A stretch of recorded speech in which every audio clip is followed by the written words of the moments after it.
Hey everyone, hope you're doing well. My name is Brandon, and today I'm going to show you a little bit about our media booth. I've done some videos in the past, but someone this past week asked me to make a specific video on the ATEM Studio HD that we have, and so I'll show you a few things in the media booth and then also go a lot more details into that. So let's go ahead and get started. All right, so this is our media booth. If you're actually sitting in the media booth, we're shooting from the left side towards the right side. And essentially what we have over on the far right is our main media computer, and we run ProPresenter for the projectors and all that kind of stuff on that one. And so we're still running ProPresenter 6. Once we progress to ProPresenter 7, some things will be changing. But for now, this is what we got. And so anyways, right next to that is our X32. And to kind of go over a little bit more to our left, here is our ATEM setup. And on the right is our program feed. So that's basically whatever is going out on the live stream or the TVs out in the foyer or whatever. That's our main one. And then here's our ATEM multi-view right next to it on the left. And so at the top, I'm not sure if you can read the words on it, but the top left is preview, and then the top right is program again, which is what it goes out. And then we have options for 8 different inputs, whether that be cameras, computers, or Apple TV, or something like that. Anything that's got SDI or HDMI on it, you can pretty much plug in there as long as you do the right adapters and all that kind of stuff. So anyways, and then right below it is our little 16 channel lighting board thing. All it does is control just some of our PAR 38s that we use for extra lighting. And I'm going to try to adjust this without a ton of movement, but probably won't do too great at it. Not too bad. But anyways, there is our lights for the house, and the little black box over there is an old lighting board. We just don't use it anymore, but I left it in there because, one, I didn't want to deal with it, but two, if we ever use something in the future and we want to use that, we can. But all of our house lights and stage lights and stuff are somewhere on this box, whether it be from the DMX controller or if it's a light switch. And so anyways, and then what you can kind of see on the left is our other media computer, and this is pretty much just for live streaming our lower thirds, and also for video switching if we need it. But as I said, when we switch to ProPresenter 7, we will probably get rid of the lower thirds unless it's for something special, or we just want to offer another opportunity for people to volunteer and serve. But anyways, so that's what this left computer's for, and that's pretty much it on there. Now we're going to get a little bit more focused on the ATEM. All right, so here's our ATEM Studio HD, and I'm just going to kind of go over a few little things with it before I talk about our particular setup. Right now, where we have it located is next to the left ProPresenter computer, our left media computer, and so anyways, we'll probably leave that here even if we start moving things around. By the way, I've been working on some videos. We're changing a conference room into a studio room. I put out part 1, and then we kind of got a lot of stuff going on right this second, so I'm still working on it, but it's going to be about a week or so before we get it finished. So anyways, check out those videos if you don't mind. All right, so obviously you can probably see those numbers, or at least most of them besides the green lighted one, but you have 8 different channels. Above it, you're going to have on buttons for each one, and then AFV. And I believe I have all this correct. It's been a while since I looked it all up, but essentially on will turn the audio on to that particular input. So if you have a microphone plugged into a particular camera and you want it to be on all the time, then you can do that. The AFV, I believe, stands for audio follow video.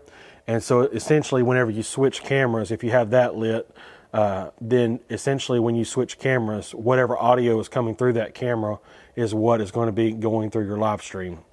And so if you had, people going back to back in certain areas and stuff like that, then you may use that option. And then some of the buttons over here, you got disc 1 mix, or DSK 1 mix. I'm not really sure what that is. I kind of forgot, to be honest with you.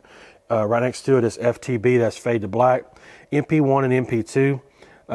That's if you want to put a particular slide in, like this one right here for our logo, I put it on MP2, And for our church, usually that's a church logo. And then on MP1, I have our ways to give. So even if something happens with our per presenter, or something's going on and they're not able to handle it right that moment, when our pastor goes to the give part, we can hit MP1 and hit cut or auto, and it's going to transition to that.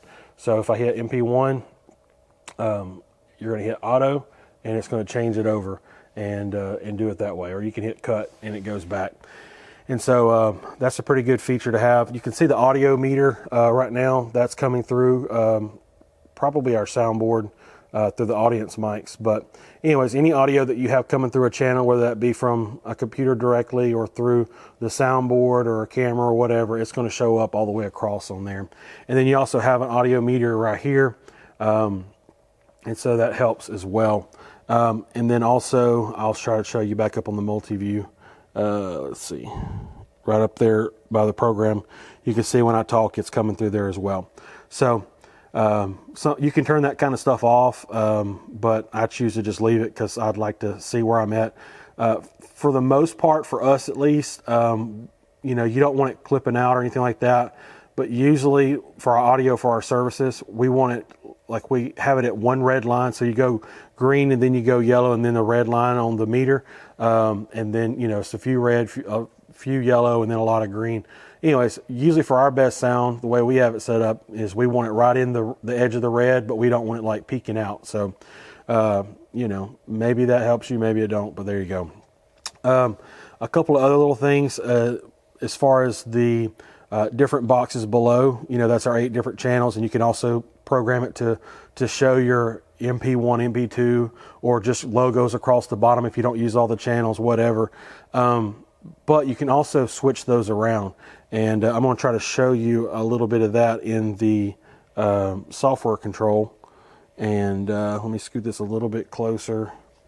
So this is the main part of the software control, and this set of boxes right here will be for program. So whatever we want to go up there will be on there, and then down below is preview. And so that will be what's coming up on our next camera. And so it's the same options on both, but one shows it right now and one gets it ready for you to hit cut or auto, and it will switch to those. And so over here on the right where it says next transition right here, you can do on air and key 1. That's if you want to do like lower thirds and dealing with the green screen or anything like that. You can do that there, and then there's a few more options there. Slide bar, if you want to transition this way, it'll transition between the program and the preview as well. And you got fade to black and just a bunch of different options right there. You'll just have to kind of play with it a little bit. And so anyways, let me show you a few more things on this particular thing. Right there is your media. This is different slides that you can put in MP1 and MP2. Again, we got our giving on one and usually our church logo on MP2. And so for our young adult service, we have it in the building. So I usually put that there on Tuesday nights. You literally just drag it over and it goes right in and it's good to go. Pretty cool feature there. You can do 20 different options right there. And there's a lot more things you can do, but that's just what we use it for. On audio, you can see through our camera mic, that's actually what's coming through on the meter. And you can see it kind of grayed out. That's because we have it off. But if we turned it on, you would see it go like that. And if we wanted to do audio follow video, that would be there too. But we just run straight from our X32. So anyways, but there's the 8 different channels right there. You can also plug mics directly in. And then you have XLR right here as well. And so for us, we run out of our X32. We have 2 XLR cables running into it. And so we have that there and then a master right there. This is for headphones. And so I adjust it depending on if it's during preaching or during actual worship and do it there. Now this option down here for camera, this is more if you have a, at least the way I've understood it, if you have a Blackmagic camera, this is where you can kind of control some of the different colors and all that kind of stuff, and a lot more cool stuff on there, but I don't know a lot about it just because we haven't dealt with that particular part. All right, so for the back of our ATEM Studio HD, there's a lot of cables hooked up to it. It's in kind of a tight spot, so I'm just going to show you an image and kind of talk about what we got. Obviously, just going through some of the features. Power's over here.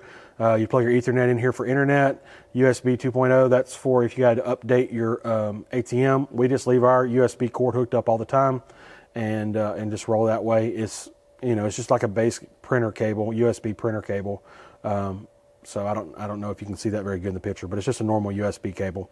And then over here is 4 HDMI inputs.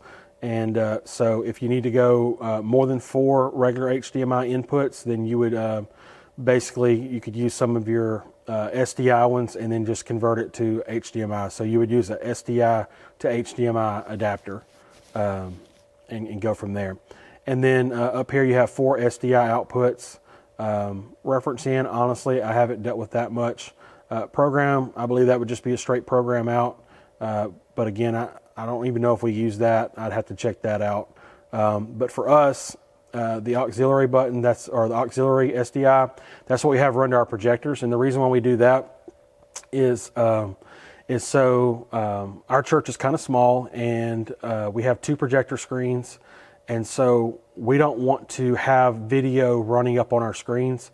We feel like it'd be more of a distraction as far as like the video of our worship team is what I mean. And so what we do is we just have the motion backgrounds on the screens, but we don't put actual video of our worship team leading worship because they're right there beside them. And so we just feel like that'd be more of a distraction. Same thing with our pastor. It's a very small sanctuary. And so we don't want to have people looking up at the screen at the movement and all that kind of stuff. And so, but we plug it into auxiliary. And the reason why we do that is because if, say, we have a kids program or something like that on our software, let me see if I can kind of flip this up a little bit so you can see. Up here at the top, you see auxiliary 1. Oh, sorry, let me minimize that for a second. But you see auxiliary 1, you can change whatever's plugged into auxiliary 1. You can change it to camera, you can change it to program or whatever.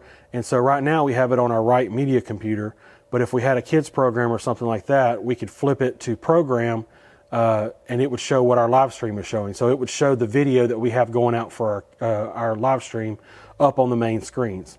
And so auxiliary, if you're going to run projectors or TVs or whatever off of ATEM Studio HD, I would put it in auxiliary 1, and that way you can always have that option to change it back and forth if you want to. And so anyways, going back to the image a little bit, we got 4 SDI outputs regular. I think I already mentioned that. Auxiliary. Here's multi-view. You have 2 different ones. One's for HDMI, one's for SDI.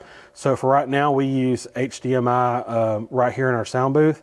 But like I said earlier, we are converting a conference room into a studio room. And so I'm going to run another multi-view feed into there so we can control the video switching from in there as well. And so I'm going to run SDI into that room and then switch it with an adapter from SDI to HDMI. And so then you have a program SDI feed right there. So I already covered this one, and then the last 2 are our XLR inputs, and that's coming from our X32. All right, so hopefully that helped you out, and if you have any questions or comments, feel free to put those below. And also, if you want to purchase any of the items that were mentioned in this video, just look in the description, and if you don't see it, just click on the title. But please use those links. Those help me out, and I would appreciate it. Please don't forget to like and subscribe to the channel. Y'all have a great day.